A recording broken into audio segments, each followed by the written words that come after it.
Bismillahirrahmanirrahim. Assalamualaikum warahmatullahi wabarakatuh. Bismillahirrahmanirrahim. Allahumma salli ala sayyidina Muhammad wa ala ali sayyidina Muhammad. Qala rabbi shrah li sadri wa yassir li amri wahlul 'uqdatam min lisani yafqahu qawli waziran min ahli. Baik, langsung saja saya perkenalkan, nama saya Umar Said dari kelompok 14.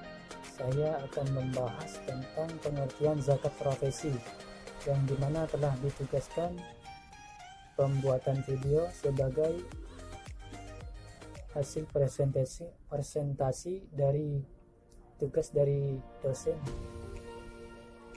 Di sini saya tidak sendiri, akan ditemani oleh dua orang teman saya yang nantinya akan membahas tentang pengertian zakat profesi setelah saya. Baik, langsung saja saya akan membahas tentang pengertian zakat profesi. Zakat profesi adalah zakat yang dimana termasuk zakat mal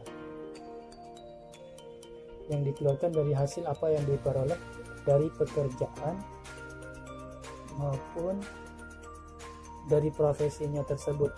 Misalkan pekerjaan yang menghasilkan uang, baik itu pekerjaan yang dikerjakan sendiri tanpa tergantung dengan orang lain, berkat kecekatan tangan ataupun otak profesionalnya tersebut. Jadi zakat profesi ialah zakat yang dikeluarkan berupa uang lebih yang dikeluarkan untuk orang yang membutuhkan zakatnya tersebut apabila telah mencapai nisab atau sudah mencapai syarat-syaratnya untuk bisa dizakati apa yang dihasilkan dari profesinya tersebut.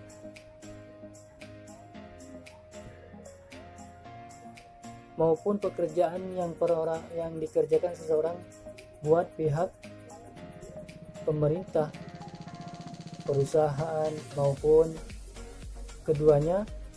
Penghasilan dari pekerjaan seperti itu berupa gaji, upah ataupun honorarium. Oleh karena itu, pembahasan mengenai tipe zakat profesi tidak dapat dijumpai dengan tingkat kedetailan yang dimana zakat yang lain. Namun bukan berarti pendapatan yang setara dengan tipe zakat yang lain, karena zakat secara hakikatnya adalah pungutan terhadap kekayaan golongan yang memiliki kelebihan harta yang diberikan kepada orang yang kepada golongan orang yang lebih membutuhkan harta. Oleh karena itu, pembahasan mengenai tipe zakat profesi tidak dapat dijumpai dengan tingkat kedetailan yang antara dengan tipe zakat yang lain. Yang selanjutnya, Allah Subhanahu wa taala telah berfirman dalam Quran surah Al-Baqarah ayat 267 yang artinya, hai orang-orang yang beriman, nafkahkanlah di jalan Allah sebagian dari hasil usahamu yang baik dan bagian dari apa yang kami keluarkan dari bumi untuk kamu, dan janganlah kamu memilih yang buruk lalu kamu nafkahkan daripadanya, padahal kamu sendiri tidak mau mengambilnya melainkan dengan memancingnya mata terhadapnya. Dan ketahuilah bahwa Allah Maha Kaya lagi Maha Terpuji. Jadi jelas dalam Quran surah Al-Baqarah yang dimana zakat itu ialah harus dikeluarkan dengan hasil dari tangannya sendiri, yang apa yang diperbuatnya sesuai dengan profesinya tersebut harus dikeluarkan. Maka hukumnya wajib untuk mengeluarkan zakat tersebut apabila telah mencapai nisab atau lebih dari harta apa yang dihasilkan dari hasil profesinya tersebut. Di samping itu, berdasarkan tujuan disyariatkan zakat seperti untuk membersihkan dan mengembangkan harta serta menolong para mustahik zakat profesi juga mencerminkan rasa keadilan yang merupakan diri utama ajaran Islam, yaitu kewajiban zakat pada semua penghasilan dan pendapatan apa yang didapatkan dari profesinya tersebut. Zakat profesi memang tidak dikenal dalam masalah keilmuan Islam, akan tetapi sudah terkenal sehingga saat ini dikenal dengan zakat profesi yang berupa harta dapat dikategorikan ke dalam zakat harta, simpanan atau kekayaan. Dengan demikian hasil profesi seseorang adalah apabila telah memenuhi ketentuan wajib zakat, maka wajib baginya untuk menunaikan zakat, mengeluarkan zakat yang dihasilkan. Yang selanjutnya, di dalam Islam pada harta dimiliki seseorang terdapat hak Allah. Hak Allah harus dikeluarkan, harus dituntaskan, harus dilakukan. Hal ini dikenal dengan istilah zakat yang diperuntukkan bagi 8 golongan sebagaimana dijelaskan di dalam Al-Quran surah At-Taubah ayat 60, yang artinya sesungguhnya zakat-zakat itu innamas shadaqah, hanyalah untuk orang-orang fakir, lil fuqara wal masakin, orang-orang miskin, pengurus zakat, wal mu'allafati, dan para mu'allaf yang dibujuk hatinya, untuk memerdekakan budak, orang-orang yang berhutang fi sabilillah, untuk orang yang sedang dalam jalan perjalanan, sebagai suatu ketetapan yang diwajibkan Allah, dan Allah Maha mengetahui lagi Maha bijaksana. Zakat sejatinya bukan merupakan hak mustahik, tetapi merupakan hak Allah, sehingga menjadi kewajiban mutlak bagi manusia yang telah melampaui batas minimal kekayaan wajib zakat nisab untuk menunaikannya. Seseorang yang tidak menunaikan kewajiban zakat berarti tidak menunaikan hak Allah. Sudah jelas ya? Berarti orang itu sudah tidak menjalankan perintah Allah apabila tidak dikerjakan hak Allah tersebut. Dilihat dari dimensinya, ibadah zakat merupakan ibadah yang sangat unik. Selain berdimensi vertikal, yakni untuk pengabdian kepada Allah, hablum minallah, zakat itu memiliki dimensi horizontal, hablum minannas, seperti itu. Selanjutnya, wacana yang tengah hangat dalam dunia zakat selama beberapa terakhir ini adalah diperkenalkan instrumen zakat profesi di samping zakat fitrah dan zakat mal, zakat harta. Sebagian kecil masyarakat masih mempertanyakan legalitas zakat profesi tersebut. Seperti yang selanjutnya, sejarah munculnya zakat profesi. Profesi tidak pernah ada dalam sepanjang sejarah Islam yang ditemukan sejak masa Rasulullah SAW hingga tahun 60-an akhir pada abad ke-20 lalu. Ketika mulai muncul gagasan zakat profesi ini, penggagas pertama ialah Syekh Yusuf Qaradawi dalam kitabnya Fiqh Az-Zakah yang cetakan pertama terbit tahun 1969. Yang selanjutnya mendapat pengaruh dua ulama lainnya, yaitu yang pertama Syekh Abdul Wahab Kallaf dan Syekh Abu Zahra. Kajian dan praktik zakat profesi mulai marak di Indonesia kira-kira sejak tahun 90-an akhir pada awal tahun 2000-an. Sejak khususnya setelah kitab Yusuf Qaradawi tersebut diterjemahkan ke dalam bahasa Indonesia oleh Didin Hafiduddin yang dengan judul Fikih Zakah yang terbit tahun 1999, yakni yang buku terkenal hingga saat ini ialah Yusuf Qaradawi. Seperti itu. Jadi sampai sekarang ini sudah dikenal dengan fikih zakah Yusuf Qaradawi yang sudah banyak digunakan oleh para mahasiswa, mahasiswi, tentunya untuk dijadikan referensi sebagai referensi yang luas ialah buku Yusuf Qaradawi. Seperti itu. Sekian dari saya penjelasan tentang pengertian zakat profesi. Sekian dan terima kasih. Wallahu a'lam bishawab. Wassalamualaikum warahmatullahi wabarakatuh. Bismillahirrahmanirrahim. Baiklah, saya akan melanjutkan pemateri sebelumnya. Langsung saja ke poin C, yaitu landasan hukum kewajiban zakat profesi. Semua penghasilan kegiatan profesional tersebut apabila telah mencapai nisab, maka wajib dikeluarkan zakatnya. Hal ini berdasarkan nas-nas yang bersifat umum, misalnya firman Allah dalam surah Az-Zariyat ayat 19 yang artinya, dan pada harta-harta mereka ada hak untuk orang miskin yang meminta dan orang miskin yang tidak mendapat bagian.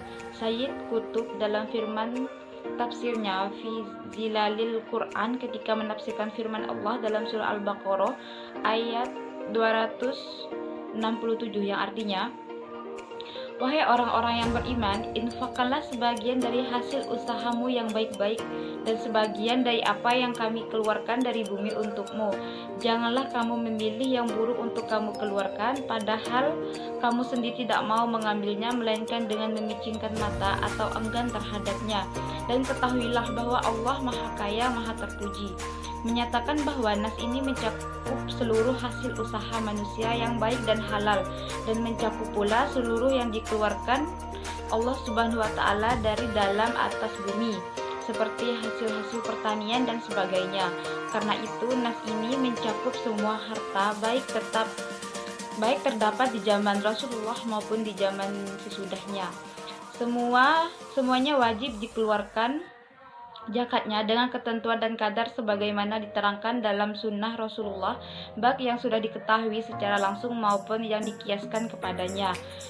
Dari sudut keadilan, penetapan kewajiban zakat pada setiap harta yang dimiliki akan terasa sangat jelas dibandingkan dengan hanya menetapkan kewajiban zakat pada komunitas-komunitas tertentu saja yang konvensional. Petani yang saat ini kondisinya secara umum kurang beruntung tetap harus berzakat apabila pertaniannya telah mencapai nisab. Karena itu sangat adil pula apabila zakat ini pun bersifat wajib pada penghasilan yang didapatkan pada dokter, para ahli hukum, konsultan dalam berbagai bidang, atau para dosen, para pegawai dan karyawan yang memiliki gaji tinggi dan profesi lainnya. Sejalan dengan perkembangannya kehidupan manusia, khususnya dalam bidang ekonomi, kegiatan penghasilan melalui keahlian dan profesi ini semakin berkembang dari waktu ke waktu, bahkan akan menjadi kegiatan ekonomi yang utama, seperti terjadi di negara-negara industri sekarang ini. Menetapkan kewajiban zakat kepadanya menunjukkan betapa hukum Islam sangat aspiratif dan responsif terhadap perkembangan zaman. Afif Abdul Fattah Tabar menyatakan bahwa aturan dalam Islam ini bukan saja sekedar berdasarkan pada keadilan bagi seluruh umat manusia, akan tetapi sejalan dengan kemaslahatan dan kebutuhan hidup manusia sepanjang zaman dan keadaan. Walaupun zaman itu berbeda dan berkembang dari waktu ke waktu. Adapun poin selanjutnya yaitu poin D, profesi yang wajib dizakati. Barangkali bentuk penghasilan yang paling menyolok pada zaman sekarang ini adalah apa yang diperoleh dari pekerjaan dan profesinya. Pekerjaan yang menghasilkan uang ada dua macam.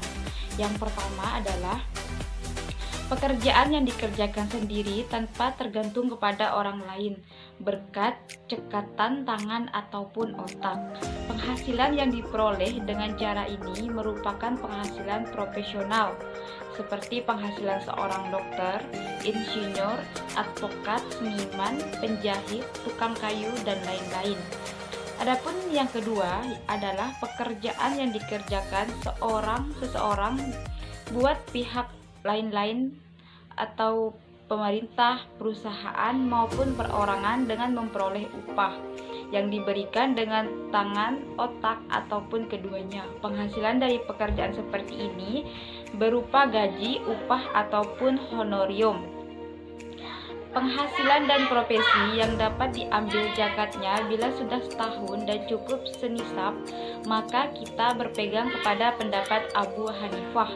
Abu Yusuf, dan Muhammad bahwa nisab tidak perlu harus mencapai sepanjang tahun, tapi cukup tercapai penuh antara dua ujung tahun tanpa kurang. Di tengah-tengah kita dapat menyimpulkan bahwa dengan penafsiran tersebut memungkinkan untuk mewajibkan zakat atas hasil penghasilan setiap tahunnya, karena hasil itu jarang terhenti sepanjang tahun, bahkan kebanyakan mencapai kedua sisi ujung tahun tersebut. Berdasarkan hal itu, kita dapat menetapkan hasil penghasilan sebagai sumber zakat, karena terdapatnya nilai atau ilat atau penyebab yang menurut ulama-ulama fikih sah dan nisab yang merupakan landasan wajib zakat.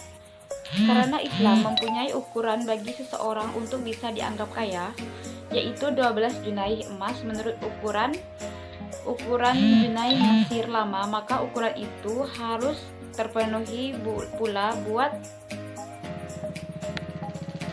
seseorang untuk terkena kewajiban zakat, sehingga jelas perbedaan antara orang kaya yang wajib zakat dan orang miskin menerima zakat. Dalam hal ini, mazhab Hanafi lebih jelas, yaitu bahwa sejumlah senisab itu cukup terdapat pada awal dan akhir tahun saja, tanpa harus terdapat di pertengahan tahun. Ketentuan itu harus diperhatikan dalam kewajiban zakat atas hasil penghasilan dan profesi ini, supaya dapat jelas siapa yang tergolong kaya dan siapa yang tergolong miskin. Seorang pekerja profesi jarang tidak memenuhi ketentuan tersebut. Mengenai besarnya zakat, penghasilan dan profesi dalam fikih, masalah khusus mengenai penyewaan. Seseorang yang menyewakan rumahnya dan mendapatkan uang sewa yang cukup nisab, bahwa orang tersebut wajib mengeluarkan zakatnya ketika menerima tanpa persyaratan setahun. Hal itu pada hakikatnya mempunyai mata penghasilan dan wajib dikeluarkan zakatnya bila sudah mencapai satu nisab. Hal itu sesuai dengan apa yang telah kita tegaskan lebih dahulu, bahwa jarang seseorang pekerja menghasilkannya tidak mencapai nisab seperti yang telah kita tetapkan, meskipun tidak cukup di pertengahan tahun tetapi cukup pada akhir tahun. Ia wajib mengeluarkan zakat sesuai dengan nisab yang telah berumur setahun. Akibat dari tafsiran itu, kecuali yang menentang adalah bahwa zakat wajib dipungut dari gaji atau semacamnya sebulan dari 12 bulan, karena ketentuan wajib zakat adalah cukup nisab penuh pada awal tahun dan akhir tahun. Pendapatan guru-guru besar tentang hasil penghasilan dan pendapatan dari gaji atau lain-lainnya, yaitu kekayaan yang diperoleh seseorang muslim melalui bentuk usaha baru yang sesuai dengan syariat agama. Jadi pendapatan fikih tentang bentuk penghasilan itu adalah bahwa ia adalah harta atau penghasilan. Sekelompok atau sahabat pendapat bahwa kewajiban zakat kekayaan tersebut langsung tanpa menunggu batas waktu setahun. Yang diperlukan zaman sekarang ini adalah menemukan hukum pasti harta penghasilan itu. Oleh karena itu, terdapat hal-hal penting yang perlu diperhatikan, yaitu bahwa hasil penghasilan, profesi, dan kekayaan non-dagang dapat digolongkan kepada harta penghasilan.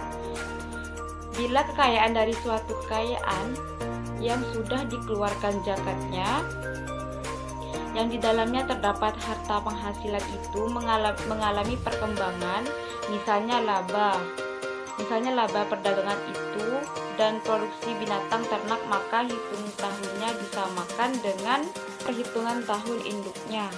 Hal itu karena hubungan keuntungan dengan induknya itu sangat erat.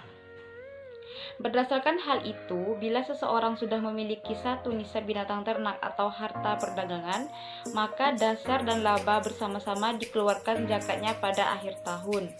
Ini jelas berbeda dengan hal itu harta penghasilan dalam bentuk uang dari kekayaan wajib zakat yang belum cukup masa setahun, misalnya Seseorang yang menjual tanaman yang sudah dikeluarkan zakatnya 1/10 atau 1/20. Begitu juga seseorang menjual produksi ternak yang sudah dikeluarkan zakatnya. Maka uang yang didapatkan dari harta barang tersebut tidak dikeluarkan zakatnya waktu itu juga. Hal itu untuk menghindari adanya zakat ganda yang dalam perpajakan dinamakan tumpang tindih pajak. Yang ini jelas pendapat tersebut di atas adalah pendapat ulama fikih, meskipun yang terkenal banyak di kalangan para ulama fikih itu adalah bahwa masa setahun merupakan syarat mutlak setiap harta benda wajib zakat, harta benda perolehan maupun bukan. Hal itu berdasarkan hadis-hadis mengenai ketentuan masa setahun tersebut dan penilaian bahwa hadis-hadis tersebut berlaku bagi semua kekayaan termasuk hasil usaha. Bismillahirrahmanirrahim. Alhamdulillahirrabbilalamin. Kali ini saya akan melanjutkan pemaparan dari pemateri sebelumnya, yaitu tentang nisab, waktu, ukuran dan cara mengeluarkan zakat profesi.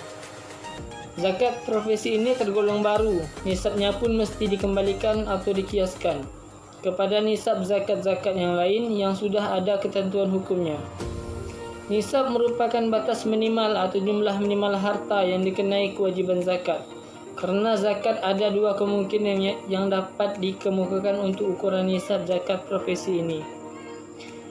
Yang pertama, disamakan dengan nisab zakat emas dan perak, yaitu dengan mengkiaskan kepada emas dan perak sebagai standar nilai uang yang wajib dikeluarkan zakatnya, yakni 20 dinar atau 93,6 gram emas. Berdasarkan hadis riwayat Abu Daud, tidak ada suatu kewajiban bagimu dari emas yang engkau miliki hingga mencapai jumlah 20 dinar. Selanjutnya disamakan dengan zakat hasil pertanian, yaitu 5 wasyak atau sekitar 705 kg beras. Zakatnya dikeluarkan pada saat diterimanya penghasilan dari profesi tersebut sejumlah 5 atau 10% sesuai dengan biaya yang dikeluarkan. Karena profesi itu sendiri bermacam-macam bentuk, jenis dan perolehan uangnya, penulis cenderung untuk tetap memakai kedua macam standar nisab zakat tersebut dalam menentukan nisab zakat profesi dengan perimbangan zakat sebagai berikut. Pertama, untuk jenis-jenis profesi berupa bayaran atas keahlian seperti dokter, spesialis, akuntan, advokat, kontraktor, arsitek, dan profesi-profesi yang sejenis dengan itu, termasuk juga penjabat tinggi negara yaitu guru besar dan yang sejajar dengannya. Nisab zakatnya disamakan dengan zakat hasil pertanian, yakni senilai kurang lebih 750 kg beras atau 5 wasyak. Meskipun kelihatannya pekerjaan tersebut bukan usaha yang memakai modal, namun ia sebenarnya tetap memakai modal, yaitu untuk peralatan kerja, transportasi, sarana komunikasi seperti telepon, rekening listrik, dan lain-lain. Zakatnya dikiaskan atau disamakan dengan zakat hasil pertanian yang memakai modal, yakni 5%, dan dikeluarkan ketika menerima bayaran tersebut. Ini sama dengan zakat pertanian yang menggunakan biaya irigasi atau bukan tanah hujan. Dengan demikian, jika harga beras 1 kilo Rp 3.200, sedangkan nisab batas minimal wajib zakat tanaman adalah 750 kg, maka untuk penghasilan yang mencapai 3.200 kali 750 sama dengan Rp 2.400.000. Wajib mengeluarkan zakatnya sebanyak 5%, yakni Rp 120.000. Pendapat semacam ini sesuai dengan pendapat Muhammad Al-Ghazali, sebagaimana yang dikutip dari Yusuf Al-Qardawi, bahwa dasar ukuran zakat penghasilan tanpa melihat modalnya dapat disamakan dengan zakat pertanian, yaitu 5 atau 10%. Kata Ghazali, siapa yang memiliki pendapatan tidak kurang dari pendapatan seorang petani terkena kewajiban zakat, maka golongan profesionalis wajib mengeluarkan zakatnya sebesar zakat petani tersebut tanpa mempertimbangkan keadaan modal dan persyaratan lainnya. Seperti ini pula yang ditetapkan oleh Kamar Dagang dan Industri Kerjaan Arab Saudi, bahwa penghasilan profesi yang bukan bersifat perdagangan dikiaskan nisab zakatnya pada zakat hasil tanaman-tanaman dan buah-buahan dengan kadar zakat sebesar 5%. Tawaran seperti ini lebih kecil dari yang diusulkan oleh M. Amin Rais atau Muhammad Amin Rais dalam bukunya Cakrawala Islam Antara Cita dan Fakta. Menurutnya, profesi yang mendatangkan rezeki dengan gampang dan cukup melimpah. Setidaknya jika dibandingkan dengan penghasilan rata-rata penduduk, sebaiknya zakatnya ditingkatkan menjadi 10% atau 20%. Lebih jauh, Amin mempersoalkan masalah layakkah profesi-profesi modern seperti dokter, spesialis, komisaris perusahaan, bankir, konsultan, analis, broker, dan pemborong. Berbagai konstruksi, eksportir, importir, notaris, artis, dan sebagai penjual biasa, serta macam-macam profesi kontran, hanya mengeluarkan zakat sebesar 2,5%, dan lebih kecil petani kecil yang zakat penghasilannya berkisar 5-10%. Padahal kerja tani jelas merupakan pekerjaan yang setidak-tidaknya secara fisik. Cukuplah atau sesuaikan dengan spirit keadilan Islam jika zakat terhadap berbagai profesi modern yang bersifat making money tetap 2,5%. Layakkah prestasi atau presentasi sekecil itu dikenakan terhadap profesi-profesi yang pada zaman Nabi memang belum ada? Hemat penulis pendapat Amin Rais di atas sebenarnya cukup logis dan cukup argumentatif. Namun membandingkan profesi dengan rikas agaknya kurang tepat. Rikas diperoleh dengan tanpa usaha sama sekali, sementara profesi membutuhkan usaha dan keahlian serta biaya yang kadang-kadang cukup tinggi. Karena itu penulis cenderung untuk menyamakan dengan zakat pertanian yang memakai biaya irigasi, yakni 5%. Kedua, bagi kalangan profesional yang bekerja untuk pemerintah misalnya, atau badan-badan swasta yang gajinya tidak mencapai nisab pertanian sebagaimana yang dikemukakan di atas. Sebutlah guru misalnya, atau dokter yang bekerja di rumah sakit, atau orang-orang bekerja untuk suatu perusahaan angkutan. Zakatnya disamakan dengan zakat emas atau perak, yakni 93,6 gram atau sekitar 8.424.000. Jika diperkirakan harga per gram emas sekarang 90.000, maka nilai nisab emas adalah 8.424.000 dengan kadar zakat 2,5%. Jika pada akhir tahun jumlah mencapai satu nisab, dikeluarkan zakatnya 2,5%. Setelah dikeluarkan biaya pokok dari yang bersangkutan dan keluarganya. Misal seorang dosen golongan 3C dengan masa kerja 6 tahun yang keluarganya sendiri dari seorang istri dan 3 orang anak. A. Menerima gaji 1.500.000. B. Honorium dari beberapa BTS Rp 500.000. Jumlah 2 juta dengan pengeluaran A. Keperluan hidup pokok Rp 500.000. Angsuran kredit perumahan Rp500.000. Jumlah 1 juta rupiah. Jadi penerimaan 2 juta rupiah. Pengeluaran sebanyak 1 juta rupiah. Sisa 1 juta rupiah setiap bulan. Setahun 1 juta dikali 12 bulan sama dengan 12 juta rupiah.